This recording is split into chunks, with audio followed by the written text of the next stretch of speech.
Mr. Walsh. Yes, okay, Deputy Boyd Barrett. Ambassador, I will say frankly, I'm one of the people who thinks you should be expelled from this country, and I believe that that's nothing to do with you personally. It's to do with the policies of your state. And I think, along with Desmond Tutu, that the time for treating you as a normal state is over, because you're not behaving as a normal state. And I just want to ask you questions, really, in relation to that contention. And I would just say, for the record, it certainly isn't motivated by anti-Semitism in my case. I mean, for example, when disgraceful attempts were being made to downplay the horrors of the Holocaust by people like David Irving, I brought a Jewish Auschwitz survivor to this city to organise meetings and get her on national television to remind the Irish people about the horrors of the Holocaust. And I would do so again if anybody tried to downplay the horrors of what were done to the Jewish people. But it is precisely because I'm opposed to racism that I oppose what your state is doing and what it stands for. So I just want to ask you a few questions in relation to that. And I should also say, by the way, I lived for a year on Moshav Neot Hakikar in the Dead Sea in 1987, 2 weeks before the first Intifada broke out. That leads me to my first question.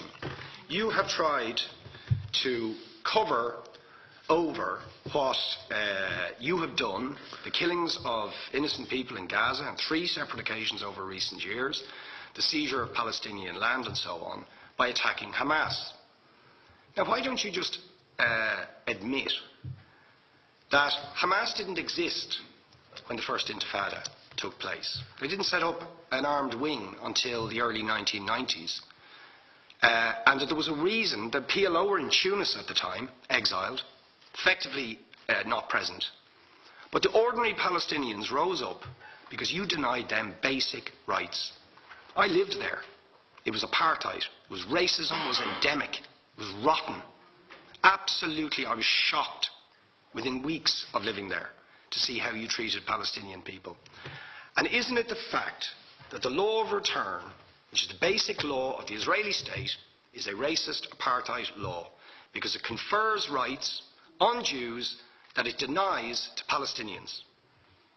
It allows, for example, if I was Jewish and had never stepped foot in Israel, I could claim citizenship there tomorrow, but 6 million people whose origins are in what you now call Israel, who were forced out in 1947 or 48, do not have that right.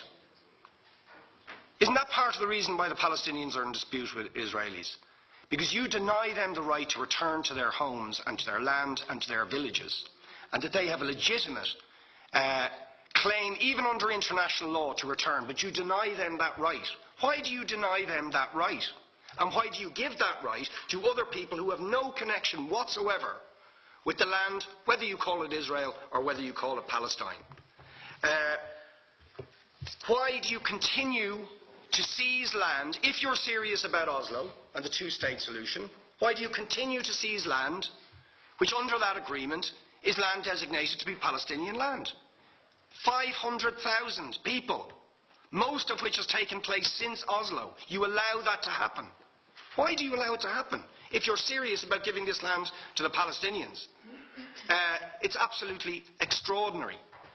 And it just, are you not just taking us, Ambassador, for idiots?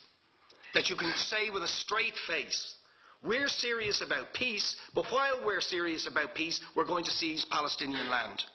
And you expect the Palestinians to just sit back and do nothing about that. And the world to accept that that is an acceptable way to behave. And you asked earlier on, could we have some constructive solutions? Now you know what the Palestinian people have been asking for. Far less even than some people would ask for. Because I believe the whole apartheid system should be dismantled. But what they've asked for is to lift the siege of Gaza. Just to lift the siege of Gaza. Let them have an airport. Let them have ports. Let them not be dictated to by a government for whom they do not vote as to what can go in and out of their territories, whether they will have power, whether they will have clean water, whether they will have medicine. What makes you think you're allowed to have nuclear weapons and the 4th biggest army in the world and visit destruction on the people of Gaza, but they have no right to defend themselves? They have no territorial sovereignty over that land. Could you ask questions, please? How do you justify that? Yeah. All right. How do you justify those double standards? And very lastly, Ambassador, people like Bishop Tutu, Nelson Mandela, and I would certainly describe your state as a apartheid state, with different laws for people depending on their race or religion. Now, isn't that just the case that, for example, at checkpoints going into the West Bank, there's a channel if you're Israeli or European, and there's a channel if you're Arab, just because you're Arab. If you came into Dáil Éireann and they stopped you and said, "Are you Jewish?"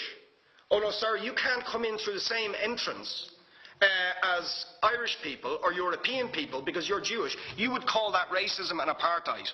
But yet you practice that. You practice that with your checkpoints and your military barriers and your apartheid wall. How can you justify that?